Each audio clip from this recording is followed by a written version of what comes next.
Now turn to Part 1.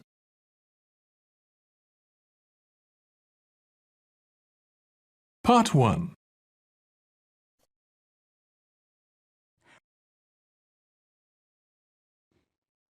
You will hear a telephone conversation between a woman and a man who works for a holiday company about a holiday she would like to go on.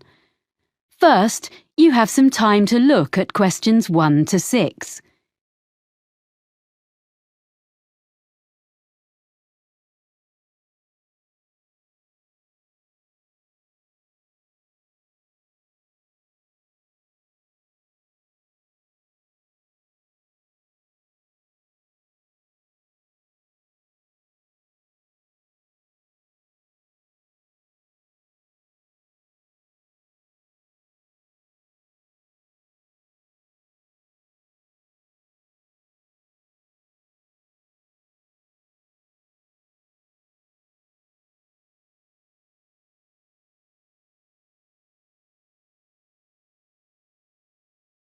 Now we shall begin.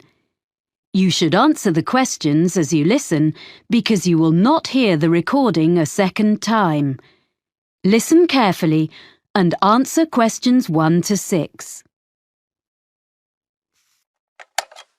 Holidays for you. Sean speaking. Can I help you? Oh, hi. I've been looking at your website. I'm interested in a cycling holiday in Austria in April. We have 2 trips in April. One lasts 14 days and the other 10 days. I think the 10-day trip is better. So let's see. I've got a calendar here. What are the dates? Well, that trip is in the middle of the month. It starts on the 17th of April and it finishes on the 27th. That suits me. I can't leave work before the 10th of April. Let me see if there are any spaces. Is it just for yourself? Myself and my sister, so 2 of us. Yes, we have spaces. Is it a big group? At the moment, there are 12 people booked on this trip, and with you 2, that will be 14. The maximum number is 16, so it's almost fully booked. We can't go over that because it's hard to keep a larger group together. I need to check that I'm fit enough for this, but the distances look okay. The website says we'll ride approximately 45 kilometres a day. Is that right? That's correct, and I've got the exact distances here. It really depends on which part of the trip. Some days are only 35 kilometres, and some are more, but you'll never have to cycle more than 50 kilometres in one day. Oh, okay. I can manage that. And we stay in hotels? Yes, they all have restaurants, and the rooms have ensuite facilities. And do they have pools? It's how I relax after a long day. There is a swimming pool in a few of the hotels, but none of them has a gym. I don't think we'll need a gym after all that cycling. I'd better find out how much the holiday costs before I get too excited. Including flights, it's £1,177 for one person. Oh, we'll book our own flights on the internet. That's just £1,013 then. And we can book insurance for you if you want. And which meals are included in that price? Well, breakfast, of course, and the hotels will provide you with a packed lunch each day. We do stop during the afternoon in a village somewhere for a rest, so any snacks you buy then are extra. Then dinner will be in the hotel every evening, and that's included in the price of the holiday. Before you hear the rest of the conversation, you have some time to look at questions 7 to 10.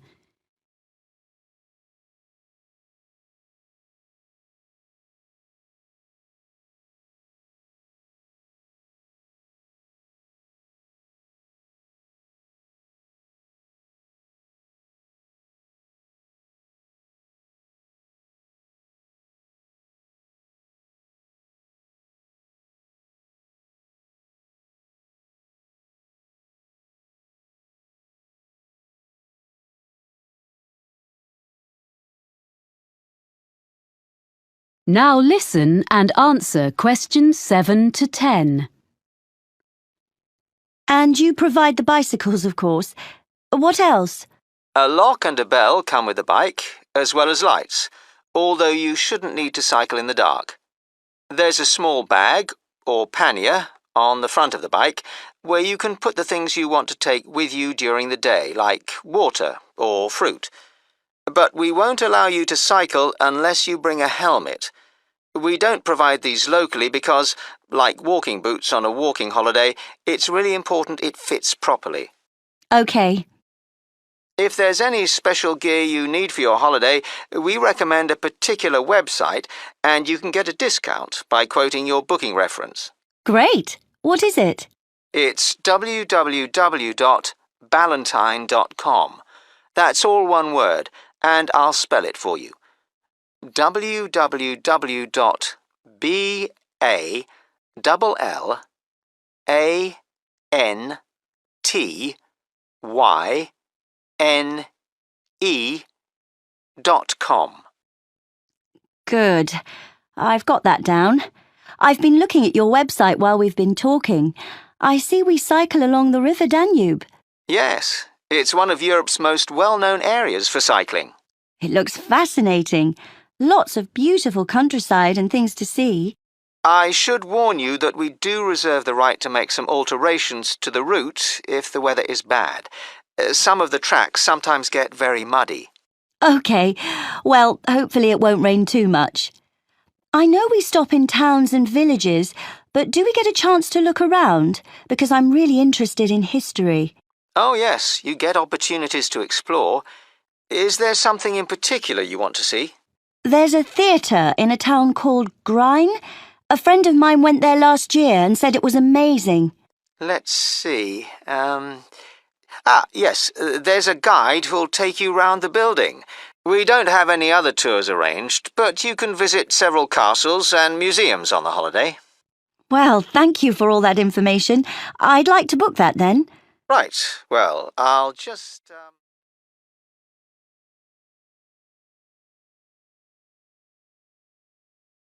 That is the end of part 1.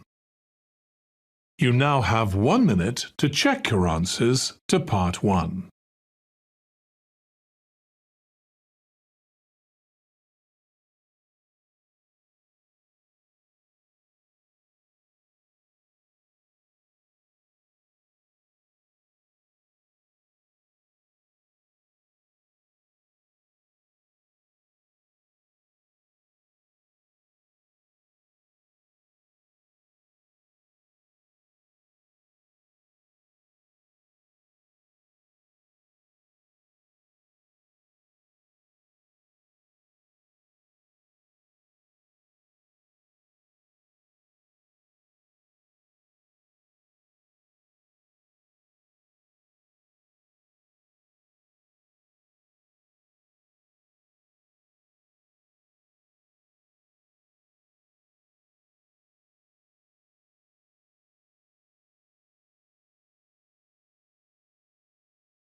Part 2.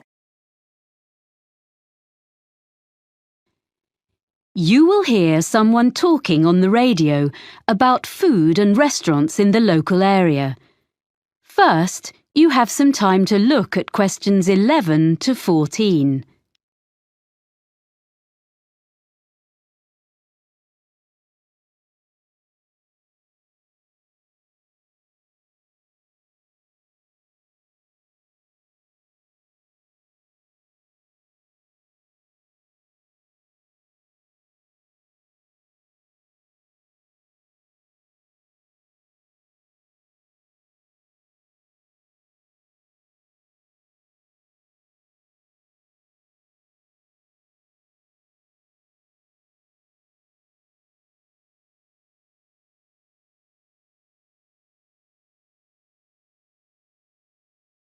Now listen and answer questions 11 to 14.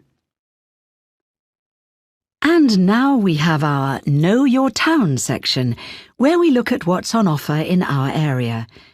Today, John Munro is going to tell us about local food and eating out. John. Well, most of us buy our food in supermarkets these days, but we're very lucky having a wonderful market here. It was originally on the piece of land in front of the cathedral, but at the beginning of the 20th century, it was moved to a site by the river. When the new shopping centre was built in the 1960s, it found a home beneath the multi-storey car park, where it still is, but there are plans to move it back to its previous home by the river. The market is now open 6 days a week. On Tuesday to Saturday, you can buy fresh fruit and vegetables, meat and cheese from the area, as well as a whole range of imported produce. But if you come on a Sunday, you'll find a different market, where craftspeople sell what they have made, things like bags, cards, clothes. During the week, there are a few stalls selling more everyday utensils like saucepans and cleaning products alongside the fruit and vegetables, as well as one new stall selling antique furniture, which is proving to be very popular. People often ask what our local dish is. As we're by the sea, they expect it to be some kind of fish recipe. Our fish is good, of course, but there isn't one particular dish that stands out. What we do have is an apple cake that isn't really made anywhere else. There's a new cafe in the high street, Barton's, which bakes them fresh every morning and serves them with delicious homemade ice cream in a choice of flavours. Now, the harbour is obviously the place to buy fresh fish. Every morning there's a stall where local fishermen sell a selection of the day's catch before the rest goes to London or abroad. They've been doing that for as long as anyone can remember, of course, but the harbour itself looks very different from a few years ago. Most of the restaurants used to be at the far end, but that part was redeveloped and the restaurants had to relocate to the other end. Many of them are simply the old ones in new premises, but a couple of new ones have opened recently, so there's a good range now, both in the harbour and the town itself.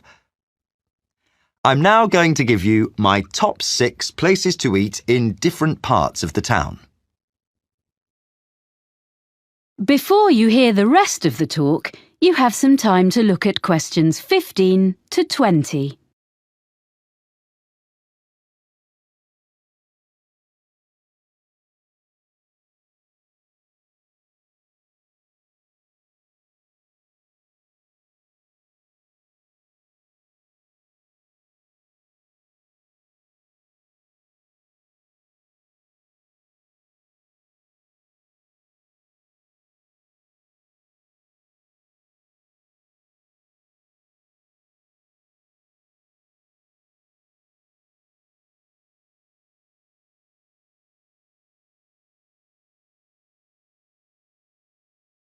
Now listen and answer questions 15 to 20.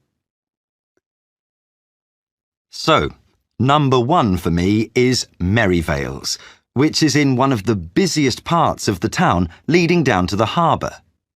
It's in a side street, so it doesn't look out over the water, but it's very close, so you can take a walk after your meal and find one of the cafes with live music. At Merivale's, you can enjoy delicious fresh fish and seafood. The friendly staff offer very attentive service and a really enjoyable evening. The Lobster Pot is on the main road going down to the harbour, so it also misses out on the sea view, but the food makes up for that. It serves a huge range of fish and seafood, as well as vegetarian and meat dishes, so there's something for everyone. Prices are from mid-range to fairly expensive, so it's really only for a special occasion. Ilets is in the city centre and is a very upmarket restaurant in the evening, but during the day it serves lunch and coffee. It's on the 20th floor above some offices, and it's a great place to sit for a while, as you can see most of the city spread out from there. It does get very busy though, and you may have to wait to be served. Not far from the city centre is the Cabin, which is on the canal bank. You can't park your car there. It's a 15-minute walk from the nearest car park, but it's very peaceful. A good place to relax away from the traffic. It's not cheap, but it's an ideal place for a long lunch. The Olive Tree is a family-run restaurant in the city centre offering beautifully prepared Greek dishes. It's well known locally and very popular. Service can be slow when it's busy, as all the food is freshly made.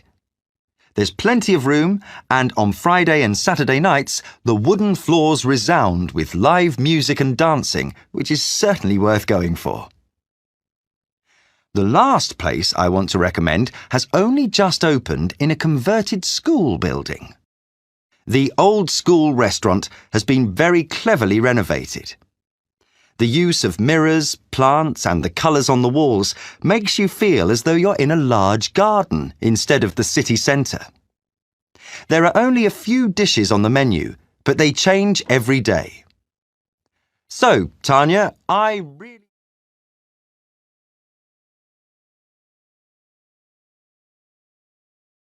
That is the end of part 2. You now have 30 seconds to check your answers to part 2.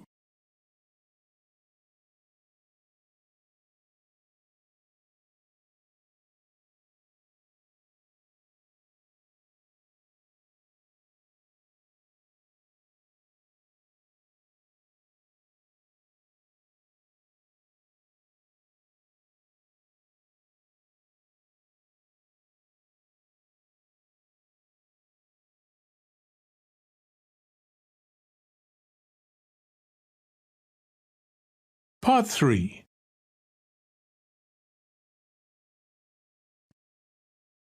You will hear 3 students on a media studies course talking about a film they are planning to make. First, you have some time to look at questions 21 to 26.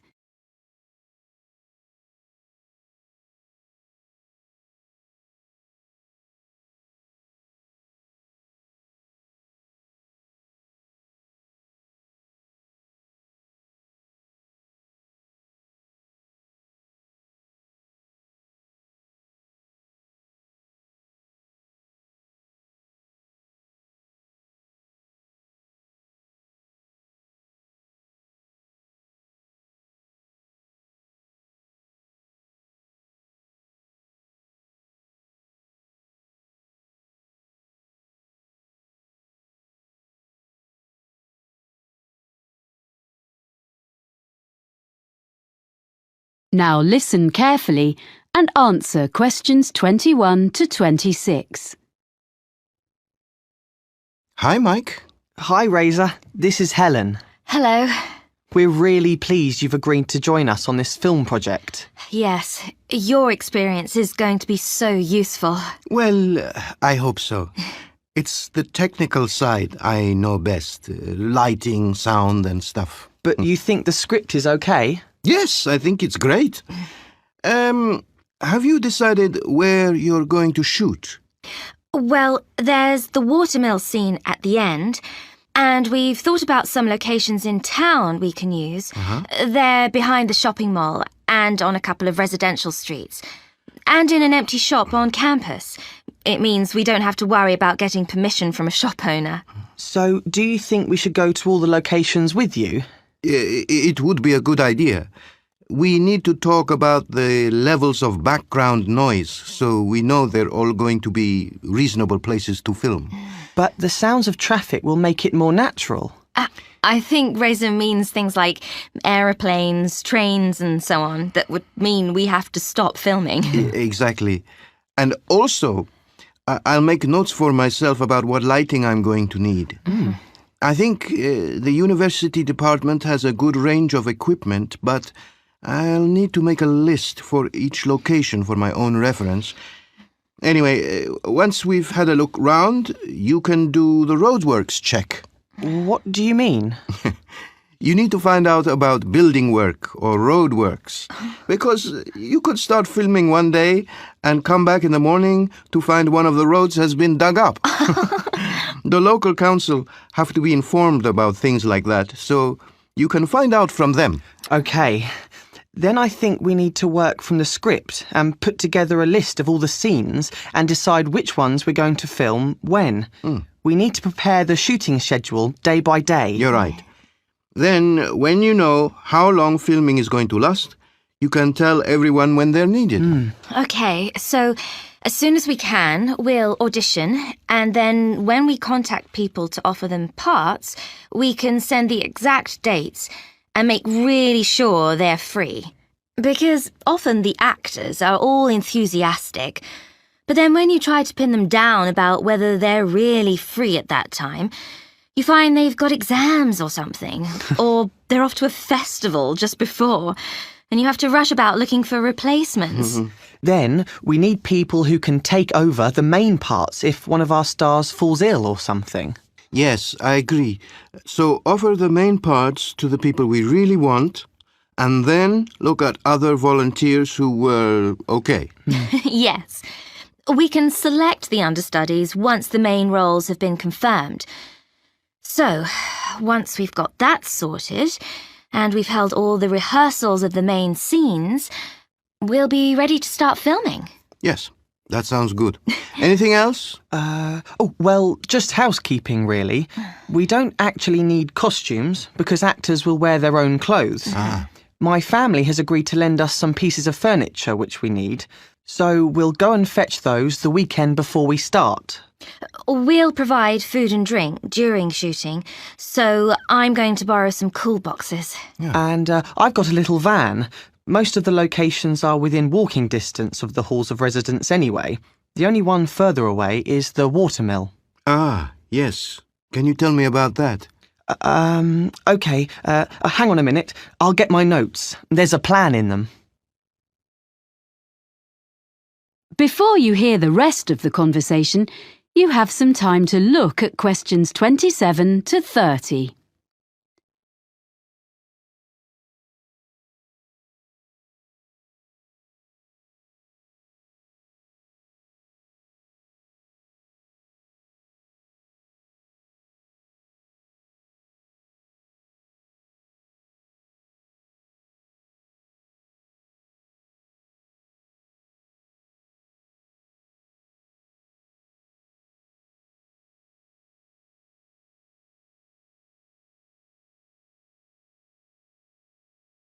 Now listen and answer questions 27 to 30.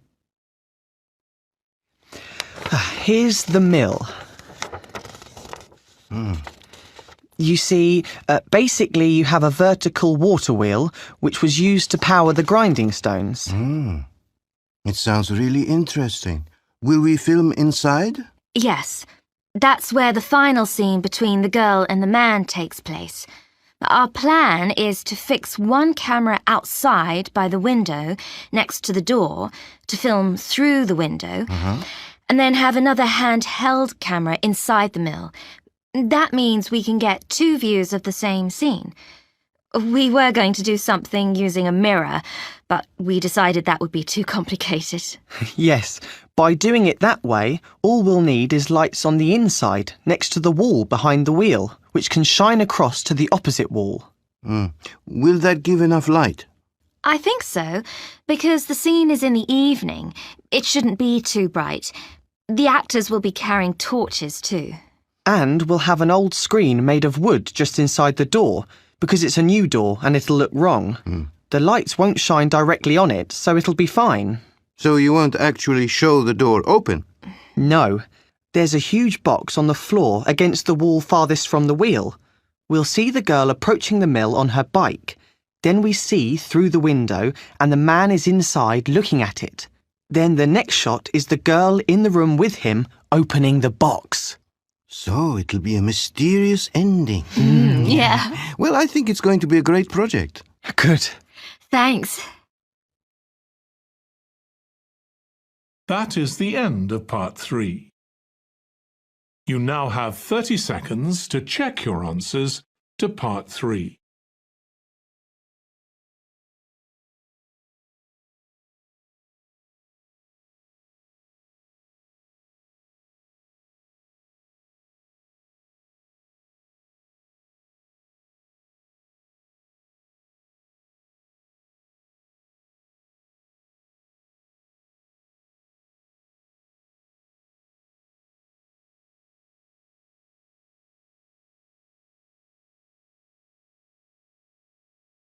Part 4.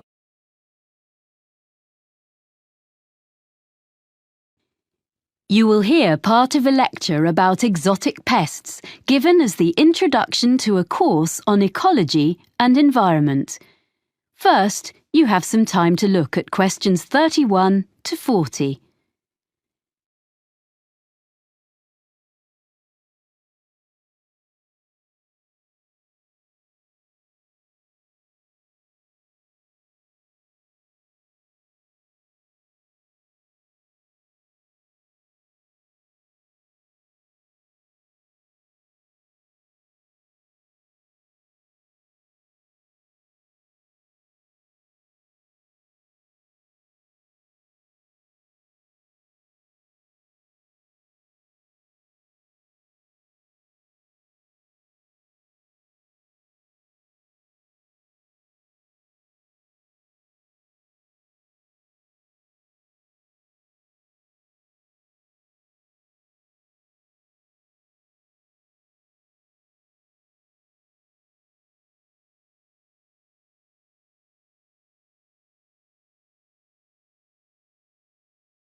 Now listen carefully and answer questions 31 to 40.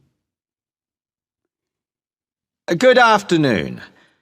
I want this afternoon, as an introduction to our ecology module, to offer examples of exotic pests, non-native animals or plants which are, or may be, causing problems, which might prove a fruitful topic for seminar papers later in the term. People and products are crisscrossing the world as never before. And on these new global highways, plants and animals are travelling too. Exotic plants and animals are turning up in Antarctica and on the most remote islands on Earth. For example, the Australian red-backed spider. It's made its way to countries fairly near home, such as New Zealand and Japan, as some of you may know. Well, it's also been found on Tristan da Cunha, which is a remote island thousands of miles from anywhere, way out in the middle of the Atlantic. Now, another famous animal invader in the other direction, so to speak, from England to Australia in the southern hemisphere, is the rabbit. This was in 1830, and it might seem less of a threat, but it became an extraordinarily destructive pest. The fact that rabbits increased so rapidly is perhaps more understandable when we remind ourselves that they had originally been introduced to England from continental Europe 8 centuries earlier. This was because they were regarded as a luxury food source, and in spite of having warm fur, they probably originated on the hot, dry plains of Spain, which of course explains why they thrive in the climate of Australia. A much less cuddly example of a pest introduced to Australia, this time from America, is fire ants. These are increasing and spreading very fast. Their huge nests can now be found in gardens in the city of Brisbane, and they are costing the Australian government a great deal of money in control measures. These were an accidental introduction, rather than a deliberate one, brought to Australia, probably in horticultural imports or in mud on second-hand machinery. As a biologist and conservationist, I have become increasingly concerned about these matters. Exotic invasions are irreversible, and deserve to be taken more seriously, even when they aren't particularly damaging. For example, something that is not necessarily a major disaster compared to other ecological experiments. In 1975, an Australian species of earthworm was deliberately introduced to the Northern Hemisphere, in Scotland, because they were bigger than the natives. The aim was that they would be more effective than native species, but in fact they don't do more for the soil condition than the smaller locals which they displace. Although they don't do a lot of harm, as far as we know up to now, this will probably prove to have been a mistake. A much more serious case, also in Scotland, as well as other countries, along with the latest victim, Iceland, is the New Zealand flatworm. This is a most unwelcome newcomer in these regions of northwest Europe. Basically, this flatworm came into these countries by accident. It's now been realised that it was actually carried in the plant pots containing exotic ornamental shrubs and so on, and as it eats local earthworms and doesn't benefit the local ecology in any way, it is a real pest. Next, there's a further instance, this time in the water, and it's come from Japan. It's a delicious but very fast-spreading seaweed, and is one of many exotic species, large and small, in the seas covering the rocks around Australia. Unfortunately, it is replacing indigenous seaweeds and permanently altering the ecosystem. However, to look at the situation from a business point of view, it is now being harvested and exported, dried, back to Japan, its original home, where it's particularly popular. So, sometimes we may find accidental benefits from apparently harmful arrivals. Well, you could say that world ecology is now going the same way as popular culture. Global music and fashions, food and drinks are taking over from local ones in every land. And in ecosystems, we find vigorous exotic invaders overwhelming native species and natural habitats. But can we find any examples of invaders which appear to be a problem and then find that in fact they may not be such a big issue after all? We might take as an example a native of Australia, the budgerigar, the most common pet parrot in the world, of course. Because there have been many escapes over the years, it is now to be found flying about in feral flocks where the climate suits it. So, these flocks of budgerigars have been getting very numerous in the southeast of the United States, particularly in residential areas. People have been getting quite worried about this, but it has been observed that the size of the flocks has diminished somewhat recently. The fact that they are smaller is thought to be due to the fact that new competitors for their habitat have arrived from other places. That's the last example for now. What I'd like you to consider is this. Is the planet Earth moving towards a one-world ecosystem? How far would it be a wholly bad development? That is the end of part 4. You now have 1 minute to check your answers to part 4. That is the end of the listening test. In the IELTS test, you would now have 10 minutes to transfer your answers to the answer sheet.